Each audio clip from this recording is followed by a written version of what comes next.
Hey everyone, this is Brian here with Texas Gun Experience, and with me I have the IWI Galil Ace Gen II. This is a 8.3 inch 7.62 by 39 pistol, and man, it's kind of one of my favorites. So we just got down in the range, shot a lot through it, probably have 1,500 rounds through it so far. There's a lot of good stuff to talk about, and this is the Gen II, so kind of as we go through this, we'll go through some of the updates, but kind of an overview video and some different things that we added to this and what's to come in the future. So kind of starting in the front here, we do have a dead air chemo device on the front. So that's a quick detach muzzle device for suppressor or for a blast can on here.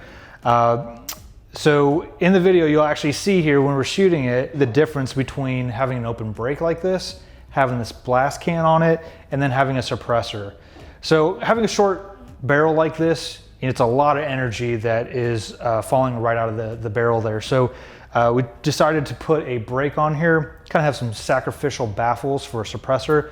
That way the suppressors don't get beat up too much with all that extra energy coming out. Having a short gun like this too, it also helps mitigate a lot of that recoil. So it's probably not the best for your neighbor or your friend shooting right next to you, but that's what the blast can here is for. So it kind of keeps that energy and throws out the front instead of the sides.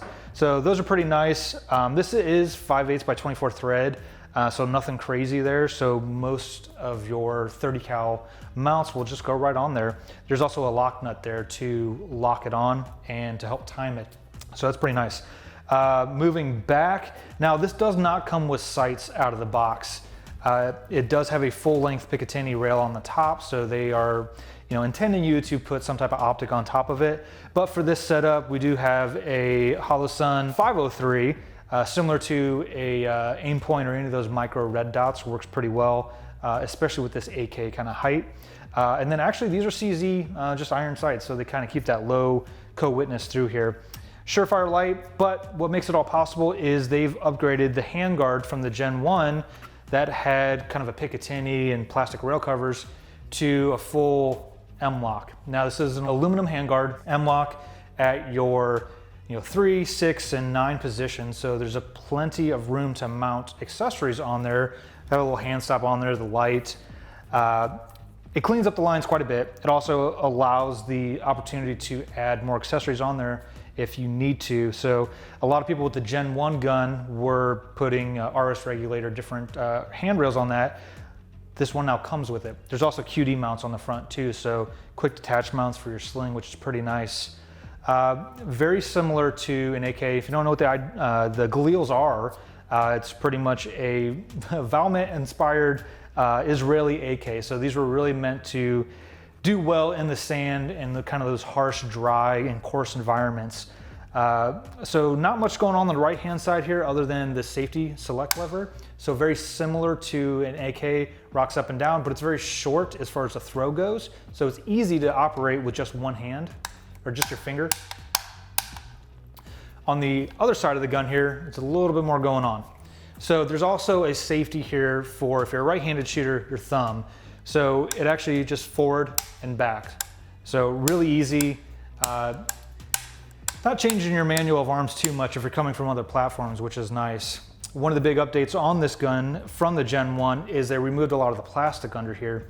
So if you look, the magazine release is a little bit more exposed. There's a lot more body of the magazine that's exposed as well. And there's different, it'll accept more magazines because of that, including some of those drums.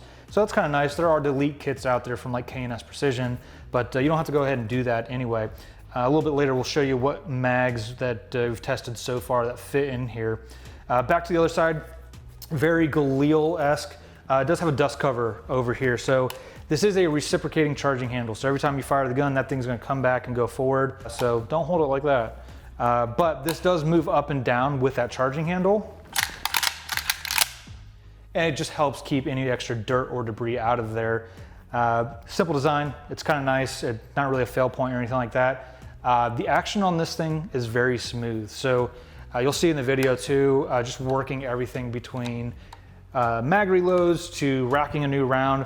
That slides the bolts really easy to manipulate there. And there's enough of a handle there, a grip, to really get a good purchase on there and rack that thing back. Now, the grip and the kind of the lower portion of this frame here is all one piece in polymer. So you are kind of stuck with this grip angle and shape here if you like. I personally like it. I threw a couple little Ranger bands on there just for some grip, but there are other kits out there that delete that entirely. So if you wanted to use like a AR style grip, you could. This one fit me fine, so I'm gonna leave it. But I do like that. Be it that this is a pistol and sold as a pistol, thank you ATF and NFA, this does get sold with a SB Tactical SB3 arm brace. Now that's a great brace. It's in common use. It's good rubber. It works well as an arm brace or other ways you may use it. For this, we wanted to kind of keep it a little bit more com block looking. So threw a KGB arm on here and a tail hook from Gearhead Works. So this is real nice, all aluminum and real solid, lockup, solid in the shoulder, and we keep that folding capability. So folded, I mean, it's a really compact. I mean, you throw that in a backpack, wherever you need. It's very, very easy to conceal and carry. Solid lockup there. So let's get on to shooting it. The trigger on this thing is pretty good. It's definitely not a match grade trigger or anything, competition wise. It doesn't need to be. It is a little step up from the first generation. The trigger shoe itself is a little bit more flatter, so it's kind of a, in between that curved AK style trigger and a flat trigger. A little bit of take up and then a pretty good hard break there. Good hard positive reset. So the trigger on this is about 6 pounds. Doesn't feel that heavy. There is some take up there, but all in all, it's actually pretty good and pretty easy to run fast. There are definitely kits out there. ALG makes a phenomenal trigger that once they're available, 2.5 pounds. So we're gonna put one of those in here and get that thing really running fast. So one thing that separates this from most AK or AK style platforms out there is the tolerance on this thing. It's not sourced from random parts kits all around the world or from guns that were cut apart and people, remanufacturing them. These are all built as one and everything looks like it and it fits like it. So everything fits together very well and very, unlike an AK, very tight. So even things like the dust cover, it's really a locked in fit. Yes, I have an optic mounted on the dust cover here. They do have kind of a guide that holds that in place. So, I mean, this dust cover comes off probably 2 or 3 times every time I'm shooting for various reasons, and it's yet to lose 0. So that is a very positive lockup. But because of that, it's a lot more difficult to put on and off, just something you got to get used to. Running the bolt back and forth, very smooth. It feels like it's on glass. So those rails back there, no need to polish them up. I literally pull this out of the box and it feels like a very refined or very reworked AK. So kudos to that. I mean, this definitely feels like a premium rifle, which the price tag kind of reflects that too. We're talking anywhere between $1,700, $1,800 for some of these guns, depending on the timing and the pricing as it is. That's where it's at right now. But it's justifiable though. I mean, to get an AK, I think of this quality, build quality that shoots as accurate as it does, would cost you just as much, if not more.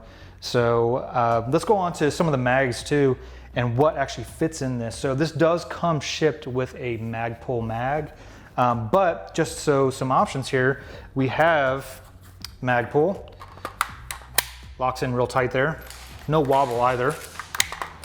This is a Bulgarian kind of flat side mag, so more of a surplus style. Again, real tight lock in there. I like the way these look as well. Have a Fab Defense windowed mag, another all polymer construction. Locks in real tight. Man, none of these have wobble either. And this is one of the KCI, it's one of the Korean steel 30 rounders. So a little wobble in this is one, but it's still a good lockup. So plenty of magazine choices for you there. I'd say if you can, throw something down in the comments. If you tried this with other mags with some success, let us know. But yeah, I mean, it's one heck of a shooter. You know, whether it's unsuppressed or suppressed, I will say these are gassed quite heavily. Most AKs are, most AK variants are. That's how they run so reliably. I mean, you pack these things with mud, dirt, whatever, they're gonna run because they are so overgassed. So when you introduce a suppressor on it, you know, you're gonna get a lot more gas in the face there. It's a little bit harder on the gun. Can you run it? Yes. Is it going to always be reliable? Sometimes not, because that extra gas is gonna throw that bolt so much faster back and come back. You may you know, not pick up around or pick up just too fast. So K&S Precision, they do make an adjustable gas block, or a little piston that goes in the end of the piston there, that can help you detune the gas. But so we do have one of those in here, but I've actually had this slow, steady fire stock, bone stock with a suppressor, and it worked well there too. So some of that's gonna depend on the ammo. Most of that Russian ammo you get, it's a crapshoot of what's the powder mix of, or you know, where it came from at that time. So it's not the most consistent ammo. Unsuppressed, this thing will eat up anything all day long. With a can, you may have to tweak it, but everyone's results may vary. But yeah, super excited to add this one to the collection. We're gonna shoot this a whole lot, and we're actually gonna compare it to some other guns. So that is the IWI Galil Ace Gen II. If you want to see more videos like that, please subscribe to us. So we are starting off, and we plan on delivering you guys a lot of content, whether it's on gun reviews. We have 200 machine guns in our inventory. We're going to do reviews on all those things and show you what those things shoot like. So please give us a subscribe. Make sure to hit that notifications button. If you have any questions, whether it's about the gun, about how I get my beard so tight, please drop them in that comment section. And thanks for watching, guys. We'll see you on the range.